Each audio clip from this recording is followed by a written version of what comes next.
Então, aqui está, sem exceção, Rádio Podcast. Criação, produção e apresentação do escritor José Carlos Laetano. Apoio, Academia Rio-Grandense de Letras e SNC Libre, Roma, Itália. E vamos ao assunto de hoje. Você provavelmente já foi atacado por um psicopata. Mas talvez tenha sido apenas uma tentativa de golpe. Quem comete pequenos golpes, quem busca usar seu cartão de crédito, quem furtou seu celular, quem fica mentindo ou fazendo joguinhos com você, ou aquele que matou no assalto sem que a vítima sequer tivesse reagido, muito provavelmente é um psicopata. O psicopata é aquele sujeito que pode estar ao seu lado. É uma pessoa perigosa, mais perigosa ou menos perigosa, mas está sempre pronta para atacar você. Quando você pensa no psicopata, imagina um bandido com cara de mal, um sujeito mal vestido ou com aparência diabólica. Um doente mental, você conclui. Mas quando assiste um filme de faroeste, nem sempre o bandido é aquele cara com um jeito de nunca ter tomado banho, barba crescida e doido para encher a cara com uísque vagabundo no bar da cidadezinha. O bandido pode ser o fazendeiro, aquele que invade as terras dos vizinhos com ameaças ou assassinatos. Mas o cara está bem vestido, fala mansa, olhos azuis, e até que ele mude o olhar e dê aquele sorriso malvado, talvez você esteja torcendo por ele. O poderoso chefão e seus filhos eram bandidos, mas no filme eram os mocinhos. Matavam para se defender. Prostituição e drogas não aceitavam. Gente fina, gente fina. A dupla vivida por Paul Newman e Robert Redford em Butch Cassidy, bonitos, espirituosos, jovens, o olho azul de Paul Newman, o sorriso simpático de Redford. Eram assaltantes de banco do tipo bonzinhos, não tomavam o dinheiro dos clientes, só do banco, não queriam ferir ninguém. Eles são nossos heróis no filme e torcemos para que não sejam presos, mas são bandidos. Acontece que o diretor, o autor do romance, tornou o tal bandido em foco narrativo, e aí a nossa ética dançou. Os mais velhos como eu, que assistiam filmes de índios nas matinés de domingo, torcíamos pelo mocinho do exército americano e que matava índios.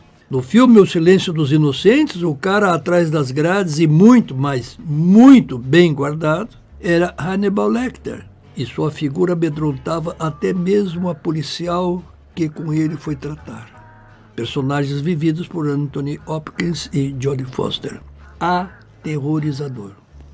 O Hannibal é um personagem apaixonante, ao mesmo tempo que nos atemoriza. Nos fascina por seu carisma, sua inteligência, o poder da sua expressão facial, o poder da sua maldade. É o psicopata nas artes, no cinema, na literatura. Um estudo de 2013, publicado no Jornal de Ciência Forense, alertou como o psicopata é mostrado nas artes, principalmente literatura e cinema. De outro lado, quanto ao psicopata, o médico Jesus Pujol, diretor da Unidade de Ressonância Magnética do Hospital Del Mar, em Barcelona, publicou artigo esclarecendo que o psicopata apresenta cérebro onde não se relacionam o emocional e o cognitivo. O cérebro do psicopata é diferente do ponto de vista anatômico e funcional.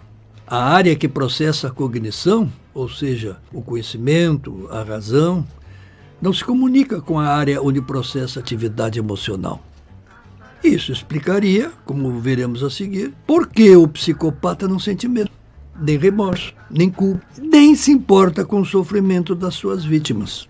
Na novela Caminho das Índias, o personagem psicopata é um cidadão acima de qualquer suspeita.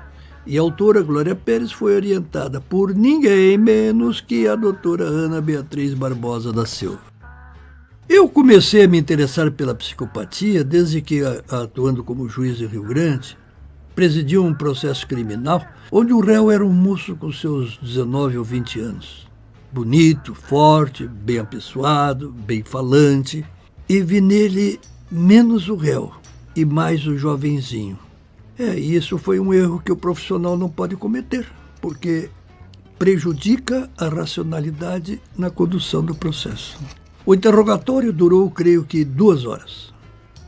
Acontece que o moço tinha cometido uma série de 10 ou 12 assaltos a postos de gasolina e sua pena seria grande e ele perderia sua mocidade no presídio. Tentei de todas as formas que confessasse, que mostrasse arrependimento para que eu pudesse diminuir sua pena. Pois o cara não demonstrou culpa nem arrependimento e negou a autoria dos crimes, mesmo tendo sido preso em flagrante.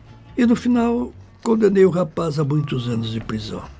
Mas, desde então, preocupou-me tentar perceber nos réus o caráter psicopático. E depois, isso valeu para a minha vida como um todo, o que não impediu que eu tenha caído em golpe 2 ou 3 vezes. Há um exemplo pronto e acabado do que seja um psicopata. Se você estiver interessado, assista a minissérie na Netflix Conversando com um Serial Killer. Conversando com um Serial Killer, onde 2 jornalistas americanos entrevistaram longamente o Ted Bundy, homem adorado por muitas mulheres por seu charme e que assassinou ao menos 36 garotas. E só uma sobreviveu ao ataque e tornou-se testemunha fundamental num longo processo. Os jornalistas foram convidados por Ted, que estava preso no presídio da Flórida. Ao longo de mais de 100 horas de gravação, Ted Bundy mostrou-se alegre, comunicativo e queria apenas vender sua história pessoal. História que estava inventando para comover o público e conseguir sair da prisão. A história de vida e dos crimes de Ted Bundy foi resgatada pelos jornalistas. É simplesmente impressionante. Nesse documentário da Netflix, estamos vendo a todo momento um vizinho, um colega de trabalho, um conhecido qualquer. O que importa mais a dizer sobre Ted é que a mãe de Ted sempre negou a criminalidade do filho, assim declarando inclusive à imprensa diversas vezes durante o julgamento. Só quando, ao final de tudo, os jornalistas que gravaram Ted levaram a essa mãe a gravação da confissão do filho, e essa confissão foi uma estratégia de Ted para escapar da cadeira elétrica, então, após ouvir a gravação, ela declarou: "Mas ele não foi criado assim." E aí surge a discussão. O quanto a psicopatia resulta do meio social.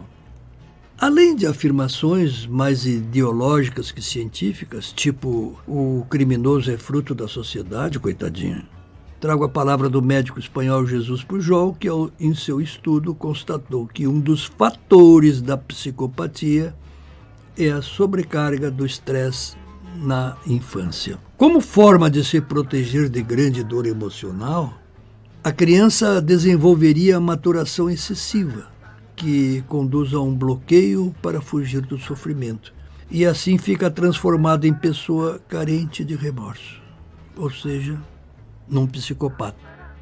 A psiquiatra Ana Beatriz Barbosa da Silva, que escreveu o livro Mentes Perigosas, o Psicopata Mora ao Lado, Mentes Perigosas, o Psicopata Mora ao Lado, hoje conhecida também por suas palestras e entrevistas, afirma categoricamente que o psicopata nasce psicopata e morre psicopata, pois não há cura para esse mal.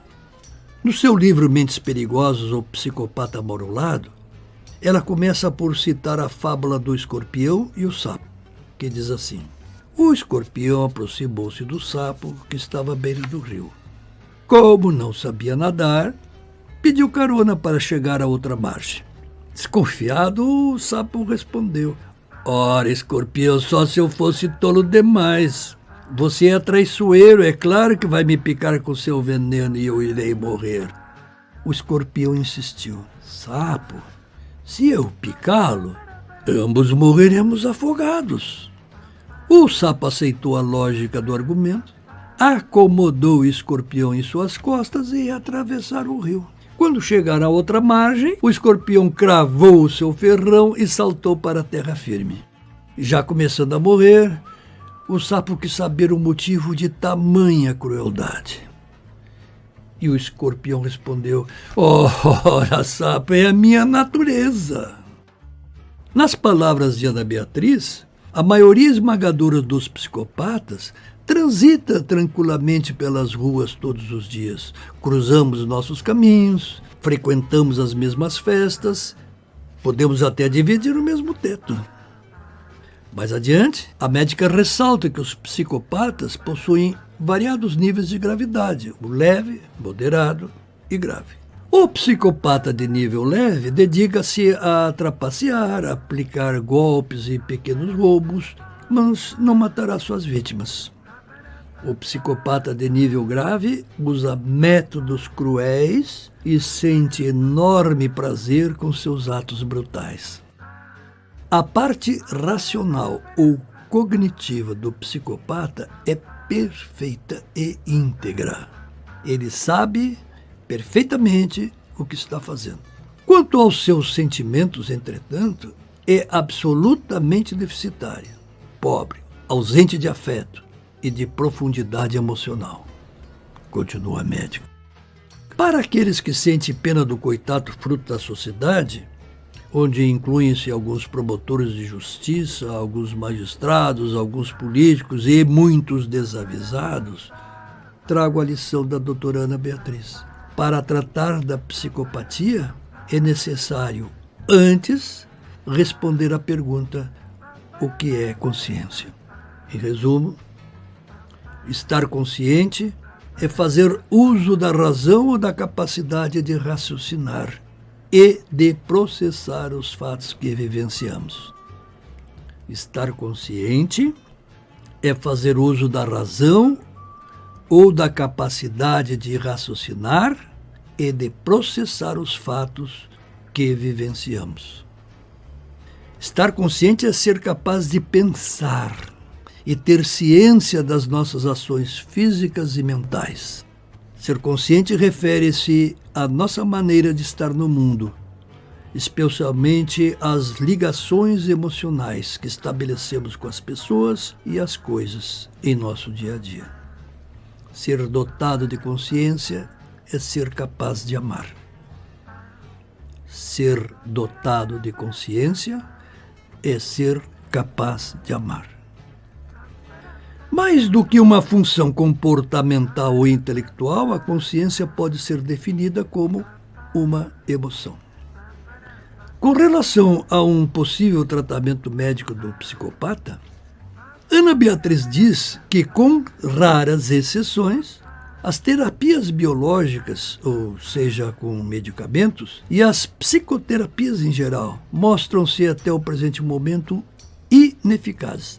Para os profissionais da saúde, este é um fator intrigante e ao mesmo tempo desanimador, uma vez que não dispomos de nenhum método eficaz que mude a forma de um psicopata relacionar-se com os outros e perceber o mundo ao seu redor.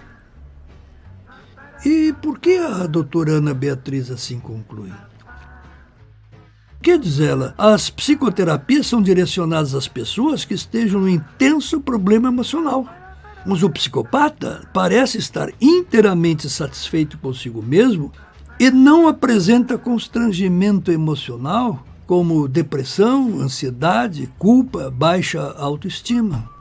Conclusão: não é possível tratar um sofrimento inexistente. Afinal, a psicopatia é uma doença? Ainda é Ana Beatriz que responde. Em termos médico-psiquiátricos, a psicopatia não se encaixa na visão tradicional das doenças mentais. O psicopata não é considerado louco nem apresenta algum tipo de desorientação. Também não sofre delírios ou alucinações, como a esquizofrenia, e tampouco apresenta intenso sofrimento mental, como depressão ou pânico. Seus atos não provêm de uma mente adoecida, mas de um raciocínio frio e calculista. combinado com uma total incapacidade de tratar as outras pessoas como seres humanos. É desprovido de remorso ou culpa. Pode ser charmoso e atraente, e é capaz de atropelar tudo e todos, com total egocentrismo e indiferença. Um estudo publicado na Revista Brasileira de Neurologia e Psiquiatria pelo professor da Universidade Carioca Darcy Ribeiro, o professor Carlos Eduardo Souza, e pela psiquiatra forense Marcele Debat, confirma que análises de neuroimagens e de neurogenética mostram evidências de que o cérebro do psicopata tem padrão de funcionalidade e organização neuroanatômica modificado. Mas na parte em que os estudiosos examinaram a relação da psicopatia entre genética e meio social, citam Adrian Raine, que considera possível que os fatores sociais desfavoráveis influenciem o comportamento do psicopata. E logo após, citam Robert Hare, para quem, infelizmente, as forças que produzem a psicopatia ainda permanecem bastante obscuras. Conforme a doutora Ana Beatriz, cerca de 3% da humanidade é psicopata e cerca de 1% da humanidade é psicopata grave, ou seja, muito perigoso. Estou falando de milhões de pessoas, muitas das quais estão ao nosso redor. Interessante saber que, conforme alguns estudiosos, o nosso antepassado, com o nome estranho de Australopiteco, 3 milhões de anos atrás, era um sujeito violento e eficiente matador. O homem moderno, descendente desse Australopiteco, possui em sua genética a predisposição para matar. A vantagem do nosso antepassado é que, naquele tempo, nas guerras tribais, vencia o mais violento. Assim, mesmo hoje, o psicopata grave tem mais chance de sobreviver numa guerra devido ao seu comportamento direcionado para a violência. É o soldado dos dias atuais que mata mais, que enfrenta o inimigo com mais vigor, de peito aberto, porque ele desvincula a sua ação de matar da sua emoção. Sem desvirtuar o soldado herói que dá sua vida para salvar seus companheiros, claro. E temos o bandido, que enfrenta a polícia disposto a matar, disposto a tudo, enquanto a polícia precisa pensar antes de atirar, por exemplo. Ou seja, o psicopata como um todo. E mais ainda, o psicopata bandido mata com frieza e em seguida almoça ou dorme profundamente. Encerrando o exame desse tópico, o professor Carlos Eduardo Souza e a psiquiatra forense Marcele de Matos concluem que, do ponto de vista da psicologia evolutiva, a estrutura e função do cérebro do psicopata pode ser diferente, mas é inegável que ele está bem ajustado para viver em ambiente predatório. Repito, o psicopata está bem ajustado para viver em ambiente predatório.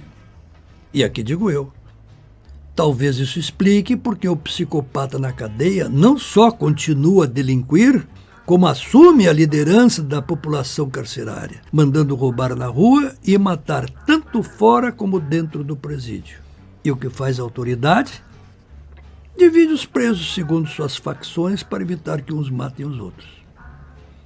Daí você pergunta, afinal, quem manda dentro do presídio? A seguir, e para não alongar em demasia esta conversa, enumero as principais indicações para que possamos identificar o psicopata. As assertivas a seguir são indicadas por muitos profissionais que lidam com esse assunto, mas resumo o que se encontra no livro de Ana Beatriz. 1. Para o psicopata, as pessoas são meros objetos ou coisas que podem ser usadas sempre que necessário para a sua satisfação. 2. O psicopata costuma ser espirituoso e muito bem articulado, com conversa divertida e agradável, e conta histórias onde ele é o mocinho. É mentiroso contumaz e, para dar maior veracidade às suas mentiras, usa pedaços da verdade de um fato. Não demonstra a menor vergonha ao ser desmascarado como farsante. Não tem o menor interesse pelo seu futuro. Ou seja, não está interessado nas consequências dos seus atos, mesmo as consequências legais. 4. É incapaz de amar, de ter compaixão, respeito pelo outro. 5. O medo no psicopata não está associado a alterações corporais e sequer altera o batimento cardíaco, no geral. O medo no psicopata é complicado de explicar, porque, de um lado, ele não se preocupa com seu futuro. De outro lado, ele se considera sempre o sujeito de passo certo nas suas ações. 6. Quando perde o controle, sabe exatamente aonde quer ir para magoar, amedrontar ou machucar uma pessoa. 7. É o pavio curto. Tende a responder às frustrações e críticas com violência súbita. Tudo num curto espaço de tempo. E logo comporta-se como se nada tivesse ocorrido. 8. Bom, obrigação e compromisso valem nada. Valem nada. Não admite rotina e concentração por largo tempo e, por isso, há dificuldade na escola, no trabalho, na família. 9. Mostra problema comportamental muito cedo, praticando bullying e sendo o valentão da turma. E 10. Age com destreza no trabalho para buscar posição de mando e na política para conquistar o poder. E já que falamos tanto na precocidade da psicopatia, vale enumerar alguns tópicos sobre o psicopata criança e adolescente. E é claro que não se pode concluir que alguém é psicopata apenas por um ou outro item. É preciso relacionar um conjunto de características e isso é trabalho para a medicina. Mas não custa que tenhamos conhecimento para o nosso cuidado próprio. Segundo a psiquiatra Ana Beatriz, são características de crianças e adolescentes psicopatas no nível leve, moderado e grave. 1. Mentiras frequentes, às vezes o tempo todo. 2. Crueldade com animais, colegas de aula, irmãos, amigos. 3. Conduta desafiadora à figura da autoridade. 4. Baixíssima tolerância à frustração, com acesso de irritabilidade ou fúria quando contrariado. 5. Tendência a culpar os outros por erros cometidos por ele. 6. Preocupação excessiva com os próprios interesses. 7. Insensibilidade ou frieza emocional. 8. Ausência de culpa ou remorso. 9. Falta de empatia ou preocupação com o sofrimento alheio. 10. Permanência fora de casa até tarde da noite, mesmo com a proibição dos pais, e muitas vezes fica vários dias sem aparecer. 11. Faltas constantes sem justificativas na escola ou trabalho. 12. Vandalismo, destruição da propriedade alheia, dano ao patrimônio público. 13. E participação em fraudes, roubos ou assalto. E 14, sexualidade exacerbada.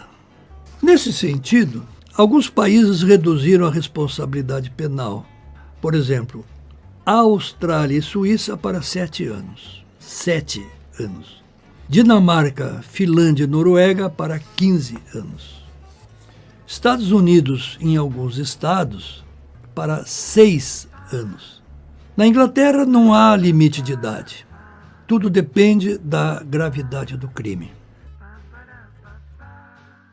Agora enfrenta o tema O Psicopata no Poder. Um psicólogo polonês chamado Andrzej Lobczewski, na primeira metade do século passado, desenvolveu uma pesquisa sobre a psicopatia no poder. e escreveu um livro que se tornou clássico nessa área do estudo mental. O título é Ponerologia, Psicopatas no Poder. Ponerologia, Psicopatas no Poder. Resumindo, ponerologia é a ciência da natureza do mal a serviço do poder político. Mostra o comportamento de pessoas que, ao obterem o poder político, revelam a face do mal em toda a sua dimensão. São líderes que se consideram eleitos para reconstruir a humanidade. O psicopata no poder é dotado de grande capacidade de seduzir as massas com sua ideologia a ponto de se transformar em mito. Suas ações legitimam-se pelo seu carisma, pela retórica, pela dita pureza dos seus ideais e acredita que os fins justificam os meios. Dentre os personagens políticos identificados pelo autor estão Vladimir Lenin, Joseph Stalin, Adolf Hitler, Fidel Castro, Hugo Chávez, Augusto Pinochet. Talvez eu pudesse acrescentar o Putin da Rússia, o eterno presidente chinês e o manda-tudo do Irã. E você pode aumentar essa lista com políticos brasileiros a seu gosto. Obtido o poder, o psicopata passa a valer os seus interesses pessoais e pouco importa ao psicopata no poder o sofrimento da população. E mais não faz do que mentir, enganar com números falsos e promessas vãs. Para o psicopata no poder, interessa sempre mais o empobrecimento da capacidade de julgamento do eleitor, levando este eleitor à alienação da capacidade de pensar. Eu vou repetir pela importância da citação. Para o psicopata no poder, interessa sempre mais o empobrecimento da capacidade de julgamento do eleitor, levando este eleitor à alienação da capacidade de pensar. E como uma das características do psicopata é não sentir culpa, o culpado de todos os males é o outro. Nesse sentido, o pensador e professor de história Leandro Carnal declarou: não existe governo corrupto em uma nação ética. Não existe governo corrupto em uma nação ética. Ora, um povo acostumado ao jeitinho, cadê a minha parte? A ultrapassar sinal vermelho quando não enxerga um guarda, a vender produto fora de validade, a fazer corpo mole no trabalho, não é um povo ético. E por isso a nossa corrupção é tamanha. Andrei Lobzewski denomina ciclo da histeria quando a comunidade perde a capacidade de usar a razão e a análise moral. Ciclo da histeria, quando a comunidade perde a capacidade de usar a razão e a análise moral. E assim o processo de geração do mal pelo poder é intensificado em escala social. Este foi o Sem Exceção Rádio Podcast. Criação, produção e apresentação do escritor José Carlos Laetano. Se você apreciou esse podcast, colabore com este projeto divulgando aos seus amigos. Para conhecer minhas obras, basta digitar meu nome, José Carlos Laetano, na Amazon, no YouTube ou no Google. E não esqueça, você é o que pensa, e você pensa o que lê e ouve. E até o próximo sábado, ao meio-dia.